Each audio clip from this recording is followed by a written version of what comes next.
ma ngoog li ñu nar a waxtaane tey Fabel maa ngi koy tudd sànq mooy Guinée Conakry ci élection présidentielle la ñu nekk yoo xam ne mi ngi commencé wala sax mën na jàpp ne jur na coow ba pare li tax mu jur coow ba pare mooy élection la boo xam ne Alpha Condé ak Cellou Dalein Diallo ñoo ko doon xëccoo en tout cas ñoom ñooy candidats yi nga xam ne ñoom lañ ci gën a xam yu mag yi. Alpha Condé am na juróom-ñett fukki at ak ñaar. maanaam mag la lool bokk de Cellou Dalein Diallo am na 68 ans moom aussi dootul xale. alors liñ ci seetlu nag moo di ne résultat yi am na bi mu commencé génn dafa am loo njëkkoon a seetlu moo di ne dans un premier temps soo doon xool ci yenn réseaux sociaux yi site internet yi ak la presse sénégalaise surtout dañ doon wax ne Cellou Dalein Diallo moo gagné élection yi.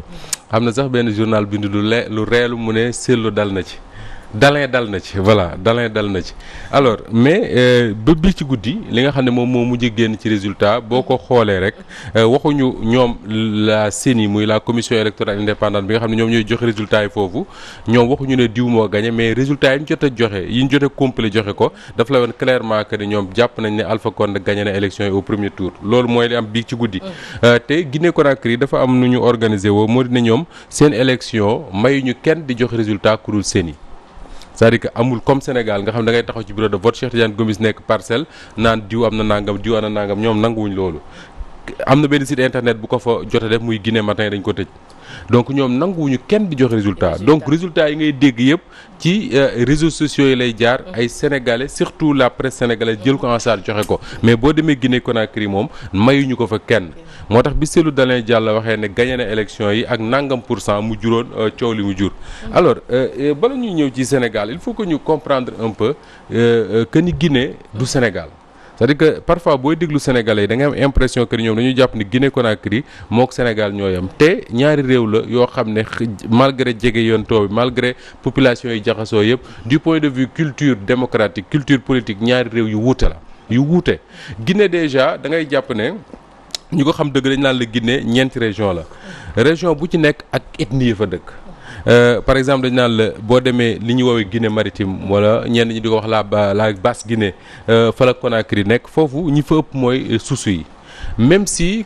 Conakry comme capitale la comme Dakar day attirer nit ñu bari xam nga Dakar tey boo ne woon lébu yi ñoo fi dëkk tey daanaka boo def naa lébu yi dañ fi minoritaire parce que sénégalais yëpp a dëkk foofu mais en tout cas la basse Guinée moom day jàppal ne susu yi ñoo fa ëpp nga dem ñu ne la moyenne Guinée ñu ne la foofu fa la pël yi dëkk ak malinke yi pël yi ci la Dalein Diallo bokk malinke yi ci la Alpha Condé bokk am na sax ñu ne Alpha Condé am na ñu koy wax ne Alpha Condé du malinke burkinabé la ma nga bokk ci les moussis du Burkina foofu la jógee affaire yooyu mais en tout cas jàppal ne ñoom ñoo dëkkee li ñuy woowee la moyenne Guinée muy pël yi ak malinke yi soo demee Haute Guinée par exemple foofu malinke yi ñoom ñoo fa ëpp nga dem Guinée forestière foofu aussi malinke yi ñoo fa ëpp ak beneen ethnie bu ñuy tuddee les Guerzé alors lii mooy ethnie yi ëpp doole en Guinée mais mën nga cee wàññi lu mat fukki ethnie yoo xam ne ñoom ñëpp ñi ngi nekk ci biir Guinée Conakry li tax may insisté ci ethnie yooyu moo di ne Guinée dafa am loo xam ne dafaa yàgg lool muy li ñuy woowee vote ethnique c'est-à-dire que ku nekk voteel sa mbokk ku nekk voteel sa mbokk te loolu indi woon na un débat déjà bi ñu jubee élection yi ak benn discours bu Alpha Condé defoon mu indi woon coow lu bari ñu bari di reprocher par exemple que ne Cellou Dalein Diallo son parti wu pël yi la Alpha Condé au moins moom réussir na avoir un parti boo xam ne di nga ci fekk ay ethnies yu bari li tax loolu am solo mooy soo jëlee par exemple chiffres yi nga xam ne moom lañ mujjee joxe sur la composition de la population guinéenne dañ naan la par exemple pël yi ñoom ñu ëpp 34% des Guinéens ñu jàpp ne ay pël lañ mais soo xoolee ëpp gi ñu ëpp gépp soo boolee yeneen ethnies yi ñoo leen ëpp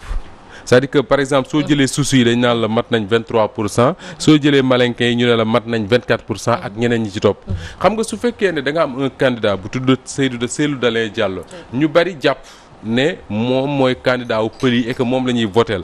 su fekkee ne moom la ñuy votel dafa am lu ñuy tuddee plafond de verre c'est-à-dire que benn nombre électeur boo xam ne pour mu dépasser ko dafay jafe ci moom li tax mooy ay mbokkam rek ñoo koy votel te mbokkam yooyu lu ñu ko votel su ñeneen ñu groupé ñoom ñeneen ñi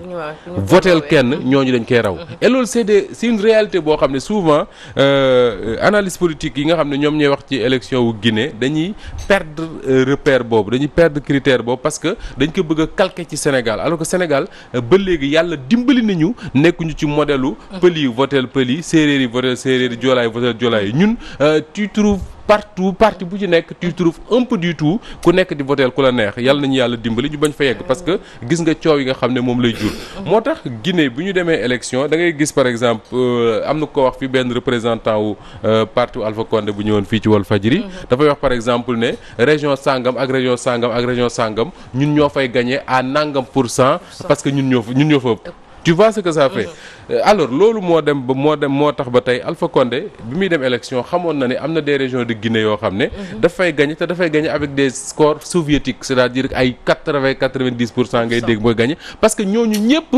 diw la ñu voté mi ngi mel ni Sénégal rek ñu ne woon waa Thiès de ñoom de Cheikh Tidiane Gomis la ñuy voteel ñoom ñëpp groupe boo woteel Cheikh Tidiane Gomis su fekkee ne ñoom ils sont majoritaires facilement pour mu gagner cette élection là du jafe ci ñoom loolu c'est des réalités de la Guinée il faut pas ñu koy occulter et d'ailleurs soo xoolee au Sénégal tey réew mel ne Sénégal tey jii bu ñu fi doon voté ba déwén li lay leer mooy Cellou Dalein Diallo dafay gagner li ko waral mooy les pël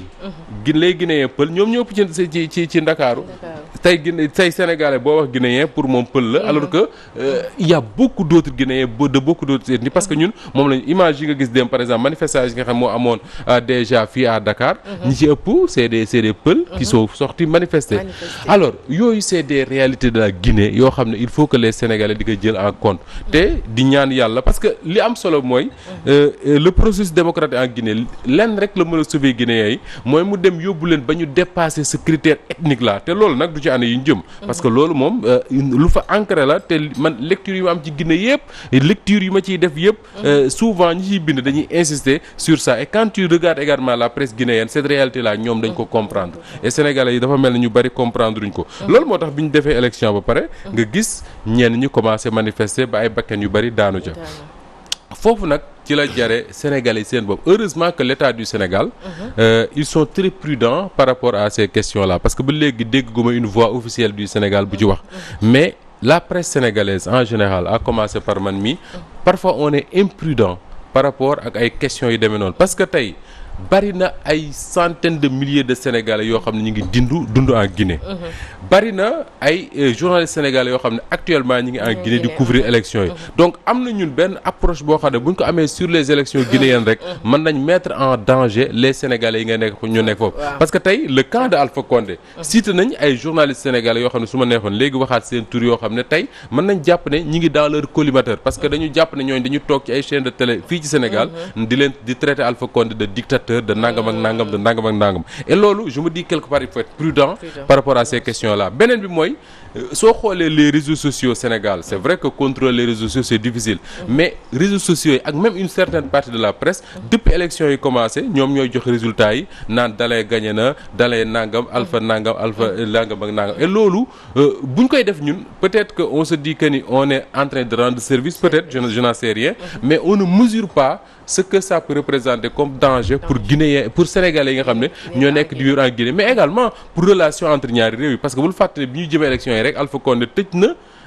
territoire frontière diggante Sénégal ak Guinée parce que am na lu taxoon mu def ko donc yooyu c'est des choses yoo xam ne jërë def attention beneen bi mooy muy Alpha Condé muy Dalein Diallo c'est des gens yoo xam ne ni nga xamee Ndakaaru lañ ko xamee c'est-à-dire que man j'ai un grand frère boo xam ne ci presse bi la nekk benn confrère bu may rappeler très souvent ne ma man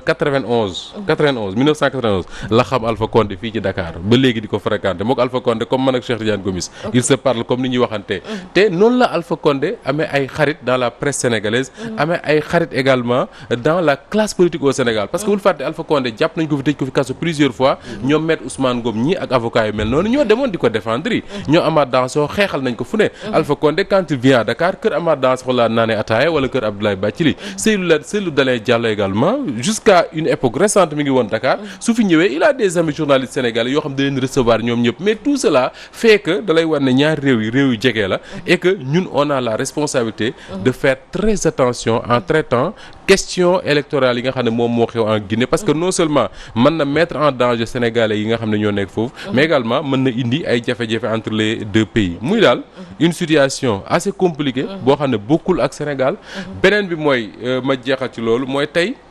ñëpp xamoon na ne Guinéens yi en tout cas ñëpp ñoo xamoon nañ ne Alpha Condé du dem élection pour ñàkk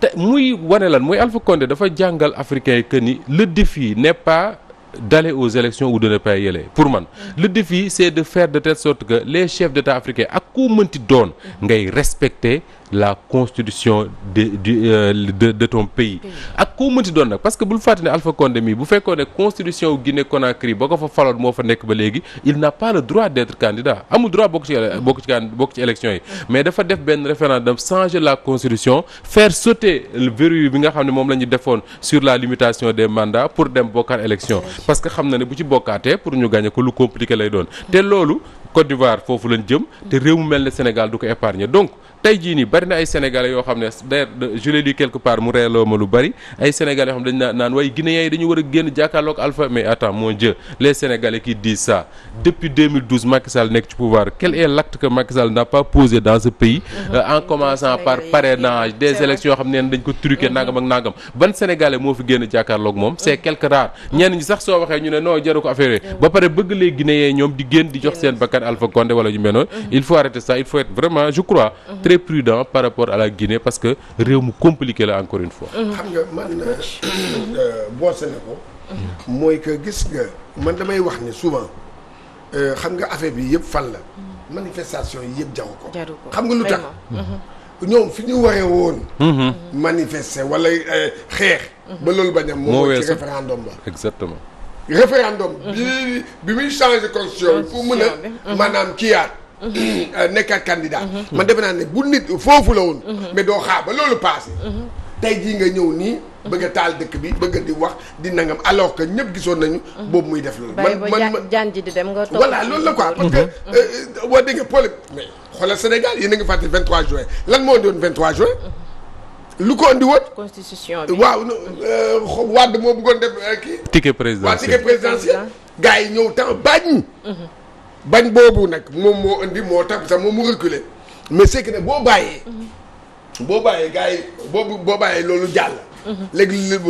waaw léegi yow loo ci mën nag léegi mënatoo ci dara man je pense que aujourd'hui ce qu'on doit faire mooy que parce que gis nga man sax jot naa ay PV. man jot naa ay PV bi kii bi après élection yi. mais bi ma ko jotee da ngay gis écart yooyu yëpp Cellou Dalein Diallo moom moo gagné. écart laajal man ñi ma envoyé kii bi lan laa leen wax. ñu nga foofu de lan laa leen wax dama leen da ngeen di sonal seen bopp. li ngeen di envoyé nii parce que lii ay résultats partiels la. c'est dangereux. boo leen ko defee boo leen ko envoyé. opinion bi yéen da ngeen di parce que imagine seen bi ñu ko envoyé rek opinion bi yëpp lañu ne waa ji gagné na. oui. tu as vu. léegi loolu mooy danger bi. man j'aurais préféré dëgg la kii mais bu ñu doon envoyé ñu envoyé maanaam kii gars yi résultat yëpp wala gars yi jël sax par kii par région ay noonu mais ay résultats ay centre de vote. noonu di koy envoyé mais bi man di ma jot yëpp. Cellou Dalein Diallo. oui man seetaan naa par exemple jour élection yi seetaan naa soirée électorale yi nga xam ne moo amoon ci télévision guinéenne yi. RTG par exemple 6TV Espace TV da ngay seetaan télé yooyu mais doo ci gis benn télé boo xam ne invité nañ fa par exemple des leaders de parti wala des représentants de candidats ñëw di wax ci résultat. ils ont tout fait pour éviter di wax ci résultat yi parce que seen charte électorale réew moo leen ko tere mais soo demee rek sur les réseaux sociaux da ngay gis résultats yi comme ni nga koy waxee ay résultats parfois c'est des bureaux de vote. y a beaucoup de Sénégalais yoo xam ne ay bureaux de vote dañ naan le bureau de vote école sangam. quartier sangam à Conakry def ko ci kii donc ce qui fait que dafay créer benn confusion. déjà ça montre d'abord que ni interdire publication des résultats amul efficacité xam nga Sénégal mas nañ ko fi évoquer je ne sais pas ban élection la woon ne ren dañuy interdire télé yeeg rajo yi génne fii résultat ba Sidy Lamine Niasse génnoon di ci wax. je ne sais plus ba xam ban élection la woon mais interdire ko imagine au Sénégal ñu interdire lool efficaceul parce que les gens ils vont se partager les résultats à travers les réseaux sociaux donc le fait d'interdire sax déjà dafay créer un certain problème mais ça c'est le problème des Guinéens mais les Sénégalais que nous sommes c'est-à-dire que encore une fois c'est notre responsabilité mooy être prudent par rapport à ces questions-là parce que xëy na bu fekkoon Sénégal lay amee mën nga joxe résultats yi les Sénégalais comprendront mais les Guinéens par exemple dañ naan rek le Sénégal parce que bari na man je regarde les médias guinéens yàgg na nag may seetaan les médias guinéens. Mais souvent tu as l'impression que ni dafa am benn regard bu ñu am ci Sénégalais yi parfois ils ont l'impression que ni le Sénégal dafa choisir son camp muy le camp de Dalein Diallo et li xew ci fan yi souvent daf koy wane que ni nee naa la sànq y a des journalistes sénégalais yoo xam ne am na un représentant de Alpha Condé bu ñëw fii Walfadjri cité fi ay non ne diw ak diw ak diw ak diw ay journalistes sénégalais très connus dañu contre Alpha naan Alpha dictateur la nangam nga xam ne ni ko kooku waxee noonu la ko Alpha Condé xalaatee noonu la ko les partisans de Alpha Condé qui sont en Guinée xalaatee buñ ko xalaatee noonu xalaatee ko xëy na d'ailleurs ñoom ils avaient même prévu les gars de Alpha Condé def benn communiqué pour s'adresser à la presse sénégalaise wax leen seen naqar et je crois que y a que 2 chaînes de télévision au Sénégal yoo xam ne ñoom la ñu wax ne depuis que cette affaire là ils ont montré une neutralité par rapport à liy xew Guinée c'est les 2 chaînes de télé kese ñoom ñoo ci wane une certaine neutralité après c'est Walfadjri et RTS voilà donc ñoom ñoo ci wane une certaine neutralité par rapport à ces questions là mais pour le reste ils sont très fâchés contre la presse sénégalaise et loolu je pense que responsabilité presse sénégalaise ñu éviter ko parce que Cheikh Tidiane bi ñu fi demee élection au Sénégal lan la Sénégalais doon wax naan pourquoi RFI France 24 nangam ak nangam di wax nangam ci suñu élection yi lan moo tax ñun on doit se donner le luxe l'audace et le droit dem di dugg ci élection Guinée di leen joxe seen ay résultats naan leen Alpha naan Dalein gagné Alpha gagné nangam ak nangam il a volé il a fraudé non laissons les Guinéens faire leur job. Voilà ñun buñ ci accès ñu def suñu job parce que ñun lu ñuy xaar boo gën a. defe naa am na lu ñuy xaar mais junj nga sànq aussi réagir na xam nga correct la. mais le correct a bien fait d'ailleurs c'est le moment de féliciter Thior d'ailleurs et toute son équipe le correct a bien fait faire un rappel à l'ordre pour dire à la presse sénégalaise ñu delluwaat ci le respect des principes mooy lan mooy joxe la bonne information te yem ca et la bonne information ça se vérifie et ça vient des sources officielles très souvent mu mel ni nga junj sànq it ci leneen lu am solo muy affaire u ethnie yi ngay wax foofu ca Guinée est-ce que Moustapha ñoom tamit pare nañu pour vraiment téye seen réew comme ni ñu ko bëgg a téewee parce que su fekkee dañuy wax ne problème mu ethnie moom mooy juddu ñii dañuy votel kii parce que kii loolu pël la ñii dañuy votel kii parce que susu la est-ce que loolu tamit nekkul di jur loo xamante ne ni mais loo ci mënti dégg Fabel loo gis rek mooy démocratie processus la c'est-à-dire que peut-être Guinée foofu la toll j'en sais rien parce que souvent on oublie que ni Sénégal ñun bien avant indépendance yooyu ñi ngi voté ci réew mi donc Sénégal peut-être am nañ cette culture démocratique là qui fait que ñun dem nañ ba suñu classe politique amuñu habitude di d'ailleurs ku ko fi def sax coow topp la amuñu habitude di je ne sais pas quoi di utiliser l'ethnie wala l'appartenance confrérique wala religieuse et cetera d'ailleurs bi Wade ñëwee au pouvoir en 2000 nga commencé di dégg ñaan président bi Mouride la nangam ak nangam quand Macky Sall est venu au pouvoir en 2012 ci nga commencé dégg ay Alioune Dembourou Sow ak xawma yooyu di fi am mais avant tu n'entendais pas ces questions là même su fekkee ne diw mbokkam lay voter am na ci réew mi mais les gens ont toujours su gérer ça parce que les politiques defuñu ko une arme pour di ko xeexe et c'est le plus important parce que nit ñi mënoo wax nag Cheikh Tidiane Gomis bokk élection ñi sant Gomis ne duñ ko voter mën nañ ko voter c'est normal ba man yooyu finalement je me dis ça ne gêne pas mais qu'on n'en fasse pas une arme politique mais Guinée loolu c'est une réalité ba léegi te waa ji taxaw na fii wax ko ne ñun ñooy gagner Guinée nangam parce que suñu ay mbokk fa lañ dëkk et loolu c'est des réalités de la Guinée et peut-être que le processus au fur et à mesure muy dem dina changer et foofu fi la Alpha Condé décevoir peut-être ñu bari parce que Alpha Condé quand même dafa xeex ci démocratie yu Guinée lu bari wax naa la ne dem na fi kaso plusieurs fois ay sénégalais ñoo doon demi foofu di ko défendre wax naa la ne Alpha Condé bokk ay professeur jàngalekat bu mag la xam droit bu baax am xam-xam bu baax Alpha Condé c'est pas je m'excuse de le dire comme ça c'est pas un petit type donc bu jiitee Guinée googu son premier combat waroon na ci bokk moom Alpha Condé mu fexe ba boole guinéen yépp pour que guinéen bi bañ a sentir que ni kii pël la kii susu la kii malinké la kii guerze la comme ils disent et cetera mais malheureusement sur ce point là sànq rek maa ngi koy liiraat ci benn contribution benn guinéen bind dans la presse guinéenne que sur ce point là bu ñu doon def le bilan de Alpha Condé échoué na ci parce que parfois dans son discours même les gens dañuy jàpp ne dafa am benn choix bu muy def naan malinké yi lii pël yi lii te yàggul dara wax na ko ba mu jur coow lu bari ak Guinée mais loolu guinéen yi dinañ ko mës a dépasser peut-être dinañ ko mës a dépasser ñu koy xaar Fatou Diouf mu mel ni am na loo ci sànni yow it moom ginnaaw analyse donc mën nañoo wax rek ne lii di traitement information comme ni ko Moustapha waxee rek à chaque fois day jouer lu bari ci Sénégal bu ñu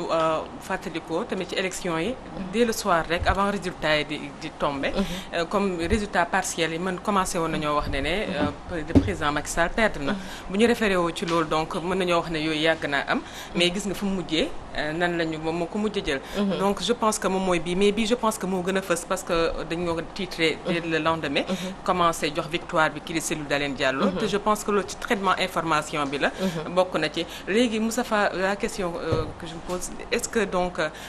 li nga xamante ne mooy analyse journaliste est-ce que warul nekk lu différente ak keneen ba tax booy wane sa point de vue est-ce que du moom mooy wane ne partisan nga ci wàllu est-ce que forcément ce point de vue personnel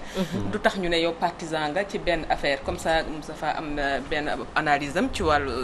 Alpha Condé comme ni nga ko waxee keneen am beneen analyse am donc ci Dalein Diallo léegi bu fekkee ku nekk point de vue am est-ce que divergence boobu am du tax ñu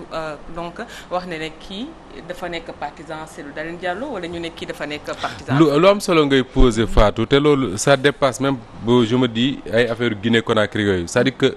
la presse sénégalaise généralement sama bopp laa koy commencer souvent quand on prend la parole suñu commencé wax rek da ngay sentir benn choix déjà c'est-à-dire que fii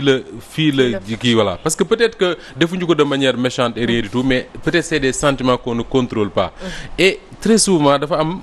lu koy waral da ciy bokk lu ñuy tuddee un mélange de genre parce que souvent dañuy mélanger l'analyse politique en tant que telle le décryptage des faits yi nga xam ne mën nga lire des faits décrypter ko sans prendre position ak le commentaire wala la chronique bi nga xam ne très souvent ki koy def il est libre de prendre position sur lu ko neex man ça me gêne pas benn journaliste toog ci chaîne de télé di jël position ci lu ko neex parce que c'est son choix après tout nit ki am na liberté d'opinion am na liberté jël ay choix mais quand on est dans l'analyse dans le décryptage on se limite à lire des faits à les analyser comme ni ngay diagnostiquer benn je sais pas là benn malade bu tëdd médecin bi tim ko wax ne lii ak diagnostiquer ne lii ak lii moo ko dal bu ñu defee nii ak nii dina wér l'analyse c'est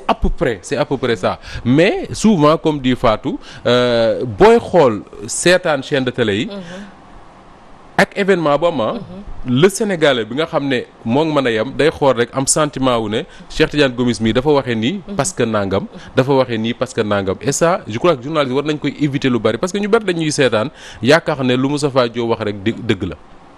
lu mu wax rek mën na ci jàpp alors que ça se passe pas comme ça parfois mën nga tromper wu de bonne foi maintenant am na ñoo xam ne il se trompe ba pare tay ko nag ba pare continuer di ci nekk am na ñoo xam ne dañu def le choix délibéré que ni ñoom parce que toog ci chaîne de télé dëkk Sénégal traiter Alpha Condé de dictateur est-ce que les actes yi Alpha Condé di poser en Guinée Conakry su ko Macky Sall poser au Sénégal di nga ko traiter de dictateur ça pose problème ça pose problème et loolu pour man dafa jar ñu def ci attention peut-être même que Macky Sall pose des actes yoo xam ne Alpha Condé ñëw ko poser c'est important Moustapha benn question rek est-ce que journaliste war na affiché wu ak un homme politique boo xamante ne daf koy leer ne dafa wane ne fii la far ba pare toog ci chaîne télé xas wala ŋàññ li nga xamante ne moom mooy pouvoir bi ñu leer ne ko ne moom fii la far parce que gis nañ ko mu affiché wu ak fi mu far est-ce que journaliste boobu su waxee ak askan bi ndax askan bi dina am déggu kii dafay wax pour ñun wala dafa am fu mu far yaa ngi posé lu am solo te indi na coow fan yi Soleil parce que dafa am benn journaliste d'ailleurs une excellente journaliste Diemati Fall journaliste la mais mooy porte-parole adjoint bu parti socialiste la question qu'on se pose mooy est-ce que mën na traiter maintenant l'actualité politique bi nga xam ne moom daf cee bokk parce que bu ne mooy porte-parole adjoint du parti socialiste ça veut dire que Benno Bokk Yaakaar la bokk Benno Bokk Yaakaar Macky Sall la ça pose problème moom mu évoquer li ñuy wax la clause de conscience wax par exemple ne moom elle préfère bañ a traiter ci question politique gu Sénégal choix bu honnête la bañ ne dootuma ko traiter man tey su fekkoon ne dama jënd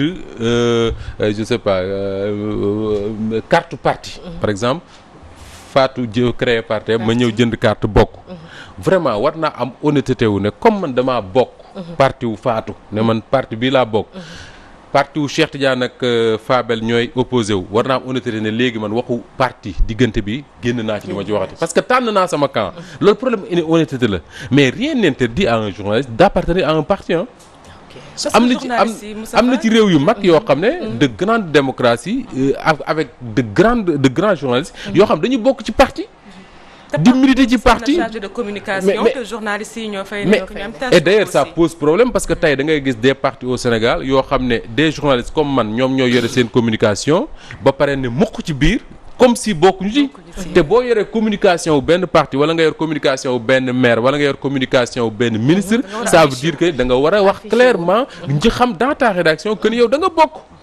soo bokkee nag boo traité les faits ñu xam lan moo tax nga traité ko mais tey mënoo ne dama bokk parti sàngam ñëpp xam ko ba pare nga ne ci biir parti boobu ba pare bés bu nekk nga bind ci parti wu jàmbur man de su ma bokkoon parti dootuma bind jëm ci Macky Sall dootuma bind jëm ci opposant damay daan ci parti laa bokk dem ci terrain bi di xëccoo comme ñëpp mais loolu c'est pour man c'est de l'honnêteté mais encore une fois un journaliste peut être militant d'un parti am na ci en tout cas am na ci ay réew yu bari am na ci réew yoo xam ne nag xalaatuñ mu fay am mais am na ay réew yoo xam ne journaliste d'ailleurs Guinée gii est-ce que préparé nañu askan bi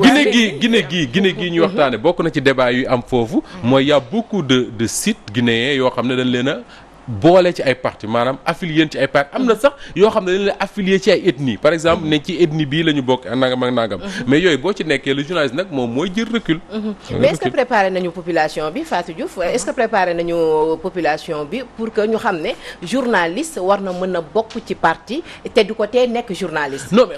non ñun suñ population xamuñu loolu wala boog ñëpp ci ñun xamuñu loolu déggoo waykat bi Youssou Ndour defe naa moo ko fayoon ne journaliste warul bokk xaw ma lan xaw ma am na nu mu ko woyee woon la d'ailleurs ñun la ko woyaloo sax parce que ñun ñoo ko sonaloon bi ñu nekkee populaire woyal ñu porte presse ne mu ne picc mi ci ndëbin yi ay ramatu da ciy naawandoo nee na ñun ay ramatu lañ quoi bokkuñ ci ndëbin yi alors mais en fait c'est une longue histoire mais ça woy boobu boo ko dégloo da ngay xam ne moom Youssou Ndour ci en tout cas à l'époque dafa amoon benn compréhension bu fausse bu mu amoon ci liggéeyu journaliste déjà à plus forte raison les populations yoo xam ne ñoom ñooñu seetaan ñu ci bari d'ailleurs ci mbedd bi sax dañ naan la yow dama la bëgg parce que yow faroo fenn yow dëgg rek nga fi nekkal or bis boo defoon choix dem far fenn mais yow pare nga ci te pourtant journaliste am na droit choisir mais fii nag dañuy nëbbatu la malheur Moustapha parce que gis nañ ay scandale bu amee des fois ñu ne benn direction am na boo xamante ne je ne veux pas citer léegi cité nañ fa ay yenn journalistes yoo xamante ne nee nañ chaque mois dañ doon recevoir salaire voilà te boo leen déggee seen analyse après loolu da nga xam ne dañ doon et d'ailleurs Fatou yooyu da nga koy dégg rek da nga naan kon moo tax Moustapha bu daan doog petit di wax nangam kon da daan émarger moo tax muy wax nangam mais c'est des réalités parce que nit ki journaliste bu man damay wax très souvent que ne il ne faut pas que ñu fàtte ne journaliste sénégalais muy Cheikh Tidiane Gomis ak Fatou keneen dëkkuñu planète Mars fii lañ juddoo ci société bi Sénégal bi lañ bokk cela veut dire quoi que ni am na ci ñoom ay tijaan am na ci ñoom ay murid am na ci ñoom ay chrétien am na ci ñoom ay leen ak leen de la même manière am na ci ñoom ay sensibilité politique mën naa nekk mais da nga koy assumer point final. waaw nga am honnêteté assumer ko. Cheikh Tidiane Gomis est-ce que pare na pour wax ne man maa ngi derrière diw mais ñëw toog fii di kii waxuma la Moustapha waaw mais nga ñëw nga affiché wu. ndax pare nga pour wax ci ginnaaw fi nga. foofu nga far fi nga far ba pare nag dóor fa ba doyal xas ba kii mais. waaw mais foofu nag moom mooy problème bi parce que fi ñu far en général su dóor wala xas jotee foofu du ko dóor duñ fa xas. mais attends gis nga yow mën nga far fenn. damay jox exemple ci man sport bi ma nekk man Giaman laa. oui. man Giaman laa te tey jii. waaw da nga koy revendiquer journaliste bi gën a sonal waa Giaman la. mën naa gën a sonal. waaye des fois sama club bu famille la da nga naa xaritu Matar Bala boo paree. voilà wax ko lu nekk je suis son ami et je le remarque. lu ñëwee moom rek ko ñëwee. non je doo ko jëkk comprendre damay ñëw toog non dëgg la. lu ñëwee moom rek ko ñëwee moom di Ablaye Sow bi ngay gis nii. mais c'est mon ami. waaye maa ngi moom bu ñu dajee plateau dañuy xuloo. dañuy waxante dëgg kii day wax di ma ne ko déedéet. est-ce que du benn show booy def rek pour kii ko noonu. non gis nga yow da ngaa bon man nii laa mës a mel. comme ni Aliou Cissé nekkee sa xarit te doo ko bàyyi. non mais non waa kaan bi passé. waaw kaan bi passé ñaata yoon toog naa ak Aliou Cissé mu ngi may dégg. maa ak Aliou Cissé taxaw ñuy waxtaan ñuy waxtaan ñuy wax. mais non Cheikh xam nga dafa am lu am solo man loolu dama ko gëm Fatou mooy il faut que nous de la presse il faut qu'on assume nos amitiés c'est-à-dire que man mënuma comprendre journaliste boo xam ne sax dem nga ragal nga sax yow. waaw ragal nga sax yow dem seeti diw. merci mel na waroo am mbokk waroo am xarit. man je dis souvent que man ku ma bëgg a seet fii Sénégal bëccëgu ndara kàmm laa fay dem dugg. seet li may seet wàññeeku. il faut assumer ses relations. ça ne t'empêche pas boo toogee fii li nga bëgg wax nga wax ko. man Cheikh Tidiane parfois il parle de gens yoo xam ne man xam naa ni mu mel ak ñoom mais man dama ci toog maa mais dama la attends est-ce qu'il est fou quoi c'est-à-dire que noo mën a yekk nit lii ba pare voilà quoi.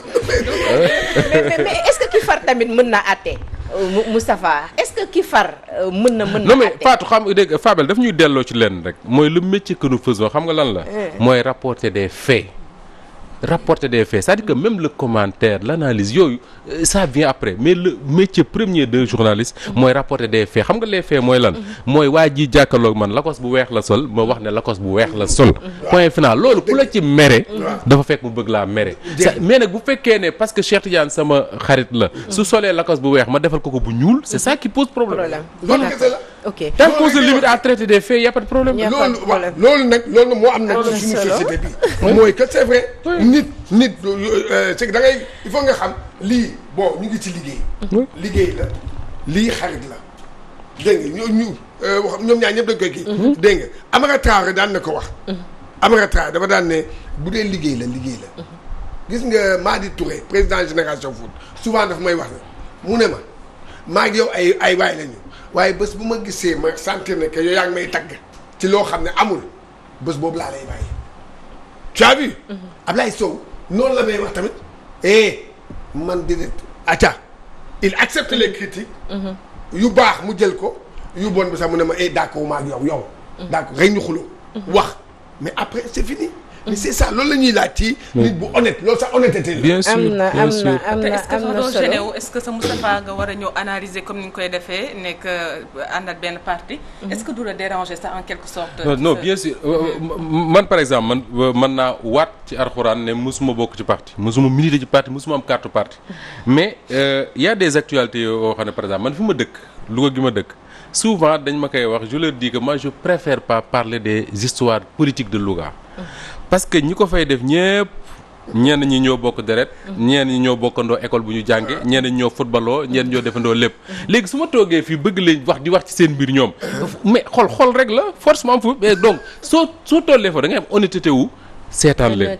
voilà am na foo xam ne boo fa tollee man su ma tolloon foofu je fais exactement ce que Dié Mati Fall a fait c'est-à-dire que politique gu Sénégal du ma ci bindati du ma ci waxati dem animer rubrique cuisine wala je sais pas sport wala leneen parce que une rédaction c'est une rédaction tey ji Cheikh Tidiane Gueye su bàyyi woon wax ci sport du tee muy xëy si fii di liggéey parce que y a beaucoup d'autres choses yu mën a wax mais su fekkee da nga bëgg a nekk un journaliste ne ci yow politique ngay wax ba pare tous les jours nga toog di analyser l'actualité politique di def ay chroniques di def ay commentaires ba pare wane ne da nga am sa choix wane ne da nga bokk diw nga bokkal diw nga àndal mais ñii seet également c'est pas duñ ay dof da nga indi benn point ci loolu Sénégal il faut que ñu bàyyi di nekk juge et partie da ngay gis journaliste bu nekk ci rédaction maa ngi koy wax nekk ci rédaction dem nekk conseiller en communication loolu la Fatou di wax léegi waaw fenn ce qui n'est pas normal man loolu du ma ko accepter doo dégg man ku ko def dama lay ne man d'accord ma ak yow mosoo yor benn communication doo dégg musuma xool billaahi Fatou Faye xool maa ngi koy wax ni billaahi wala am na fi ay maire yoo xam ne woo nañ ma nangam Matar Ba mi woo na ma pour ma dugg ci cabinet ma ne ko déedéet journaliste la damay toog journaliste non mais c'est que xam nga lan la nit ki da ngay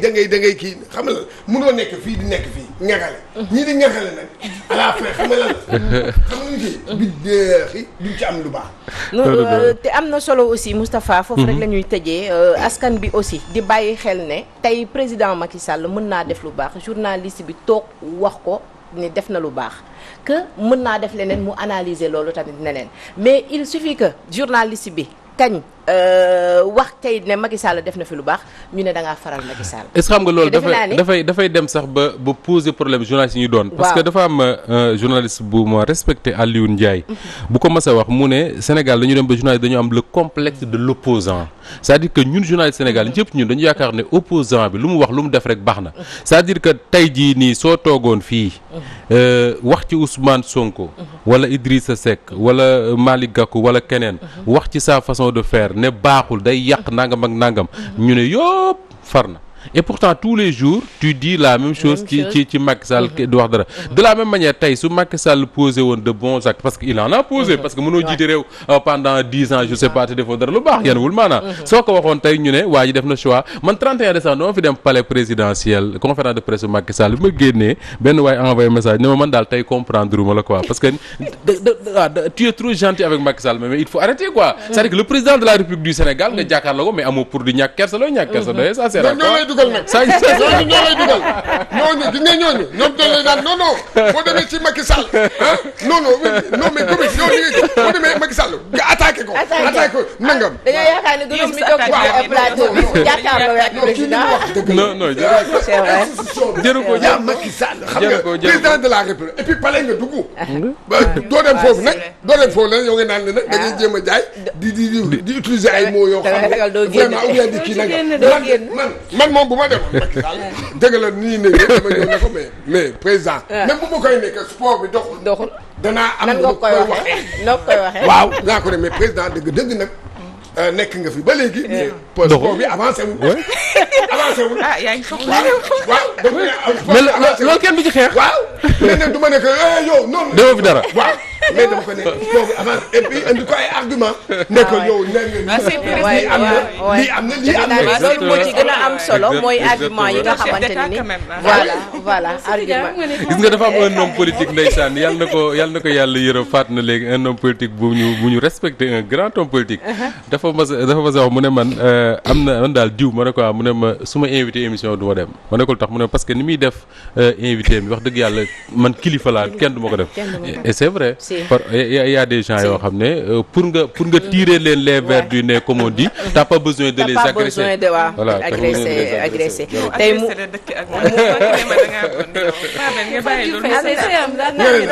ma taxé fii sànq mais nañ bàyyi waaye muñ nga ma bàyyi tey moom bu la Cheikh Tidiane tax attaqué du ma jox dara parce que bi nga toogee ba léegi yaa koy attaqué waaw moom yaa attaqué du gis ngeen baax na mais baax na ci Moustapha ñu nekkoon fu am solo muy présidentielle en Guinée bi nga wax ci lu am solo aussi ci côté journaliste yi ba tax na ñu taxaw ci tuuti kon war nañu bàyyi xel bu baax a baax ni am na ay sénégalais yu fa nekk te ñi ngi fa def seen liggéey fa la ñu dëkk fa la ñuy defee seen lépp ñu bàyyi leen xel en tant que ñoom tamit journaliste yi nga xamante ne ñoom ña nga fa waxtu wii di def seen liggéey kon ñu defee ko rek na ma ko waree ñu dem ci ñaareelu pàcc bi Moustapha alors ñaareelu pàcc bi daanaka dañ koy leb ba alxames ba àjjuma ak jàmm ñu dellusiwaat ci muy le parti socialiste ak le parti démocratique sénégalais parce que ñaari parti la yoo xam ne kii dafa lancé opération de renouvellement am le parti démocratique sénégalais mu commencé jur coow le parti socialiste fan yi Serigne Mbaye Thiam yëkkati kàddoom ne moom bëgg na nekk secrétaire général du parti socialiste ba mu commencé jur ay coow mais suñu ko bëggee développer bu ñu def nag 10 heures danañu fekk mais incha allahu rabbi vendredi en fonction de l'évolution de l'actualité ñu ñëwaat am na solo kon à suivre lay doon vendredi prochain yu fas yéene ko yeggali ci kàttanu yàlla ñu jaajëfal la bu baax a baax jërëjëf ci waxtaan bi ngeen di am na solo jërëjëf ñoo daal di dem régie léegi jëli suñu page sport